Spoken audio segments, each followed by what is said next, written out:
Welcome back to my channel. बहुत दिन हल ब्लॉग दिम के दिबले समय पोৱা नाছিলো सो भाबिलो আজি এটা মিঠাৰে আজি ব্লগটো স্টাर्ट কৰো। সয়া দেখিছেনে মিঠা পকা আমটো সকলো মানুহৰে প্ৰিয় জানে আম ফলৰ ৰজা। আৰু আপোনালোকৰ এটো কবিতা মনত আছে নে? আম মামা ঘৰলে যাম ককা আইতাই খাদু কব শুনি মজা পাম। একচুয়ালি পাহৰি গৈছিলো ছোৱালীক পঢ়াওঁতে এতিয়া মনত পৰিছে।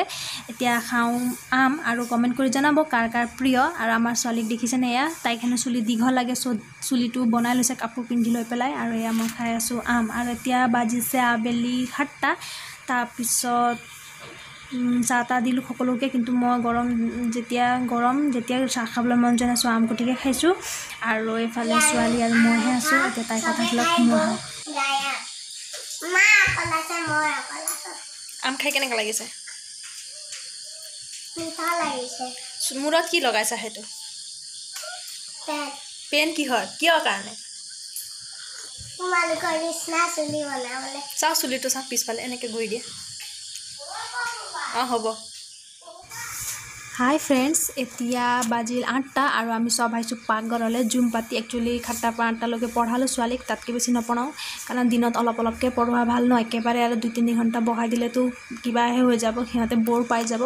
চ' আৰু এতিয়া আমি পাকঘৰলৈ আহিছোঁ মই, বৌ, মা আৰু এখেত মানে মোৰ হাজবেণ্ড। আৰু মোৰ ভাগৰ ডিউটি পৰিছে ৰুটি বনোৱা।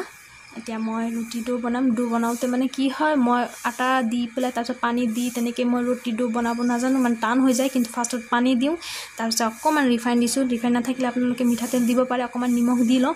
তাৰপিছত আটা অলপকৈ দিহে বনাওঁ, তেতিয়া পাৰফেক্ট হয় আৰু কোমল হৈ থাকে। সেইকাৰণে মই তেনেকৈ বনাওঁ। আপোনালোকে কেনেকৈ বনায় কমেণ্ট কৰি জনাবচোন বাৰু।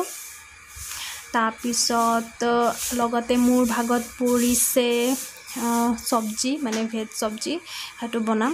আৰু এইফালে বৈ পুৰি দিব, পুৰি নহয় ৰুটি বনাম শুকান ৰুটি, তেওঁলোক শুকান ৰুটি পুৰি দিব। আৰু আজি আছে পাৰ মাংস, সেইটো বনাব মায়ে। আৰু এটা তৰকাৰী বনাব জিকাৰ টেঙা মৰা দি পেলাই। আৰু বনাব হাজবেণ্ডে বনাব বুট আলু ঘুগুনি নিচিনাকৈ অকণমান, সেইটো বনাব।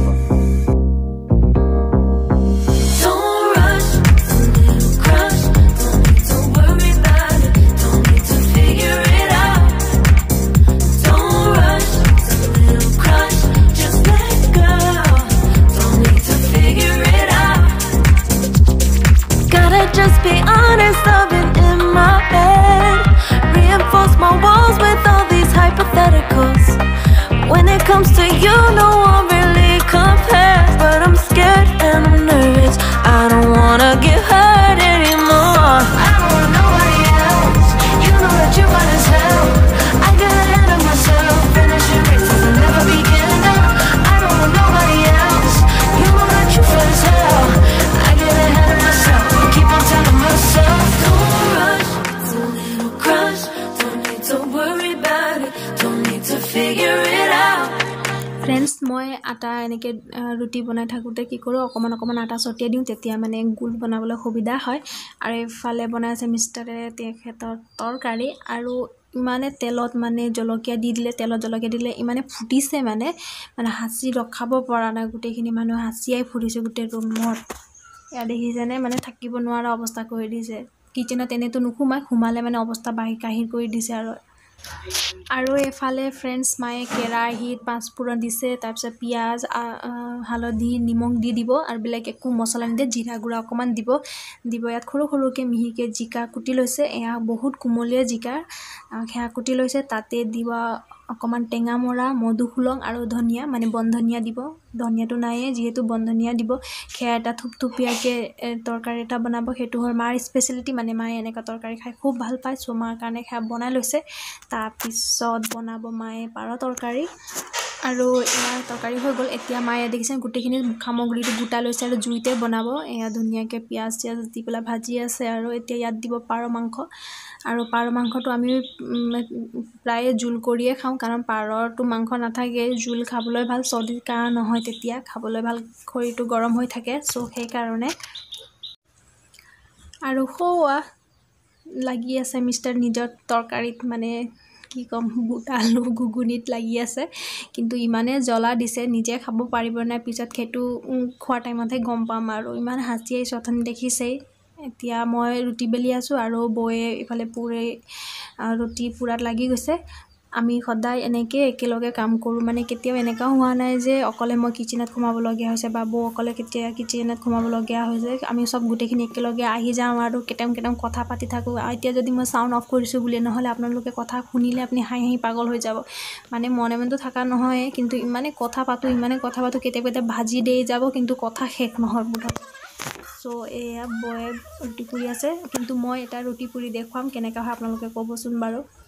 ফ্ৰেণ্ডছ, ফাৰ্ষ্টতে মই টাৱা গৰম কৰি লৈছোঁ, মানে টাৱাটো গৰমে আছে। তাৰপিছত দিলোঁ ৰুটিটো তিনিবাৰ লুটিওৱাৰ লগে লগে হৈ যাব লাগে। এইটো ফাৰ্ষ্ট লুটিয়াই দিলোঁ আৰু তাৰপিছত আৰু এবাৰ লুটিয়াই দিম। তাৰপিছতে অকণমান কাপোৰ এটা দি পেলাই লাহেকৈ হেঁচি দিম, তেতিয়াহে ধুনীয়াকৈ ফুলি আহিব আৰু ৰুটিও ভালকৈ ক'লা হৈ নাযাব। নহ'লে বেছিকৈ লুটিয়াই থাকিলে দেখিছে কি ধুনীয়াকৈ ফুলি গৈছে। বেছিকৈ লুটিয়াই থাকিলে টান হয় বুলিও কয়। আপোনালোকে ক'বচোন বাৰু কেনেকৈ ৰুটি বনায়। আৰু এয়া হ'ল পাৰ মাংসৰ জোল ৰেডি। এতিয়া আমাৰ ডিনাৰটো ৰেডি হৈ গ'ল। এয়া দেখিছেনে, এয়া ভেজ চব্জি এটা আছে, এইফালে মাংস তৰকাৰী আৰু এইফালে বুট ঘুগুনি আৰু ভাত ৰুটি। সেয়াই আজিৰ ডিনাৰ। আৰু আজিৰ ব্লগটো কেনেকৈ লাগিল আপোনালোকে ক'বলৈ নাপাহৰিব কমেণ্ট কৰি। যদি ভাল পায় তেনেহ'লে প্লিজ শ্বেয়াৰ কৰি দিব, কাৰণ মোৰ ভিউজ বহুত কম আহি আছে। যিমান ছাবস্ক্ৰাইবাৰ আছে সিমানখিনিতো ভিউজ নাযায়, কিন্তু হ'লেও শ্বেয়াৰ কৰি দিলে কমচে কম ভিউজ আহিব। সেয়াই আৰু চ' আজিৰ ব্লগটো ইয়াতে সামৰণি মাৰিছোঁ। আপোনালোক ঘৰতে থাকক, ভাল লাগে নিজে খাব নোৱাৰে। ৰুটি খাই কেনেকুৱা লাগিল ছোৱালী? কিমান ভাল? ভাল লগা নাই কৈ দে, ভালকৈ বনাবই নাজানে। অকণমান জ্বলা আছে। জ্বলা আছে কাৰণে নিজে খাইছ ন? ভালকৈ বনাব নাজানে।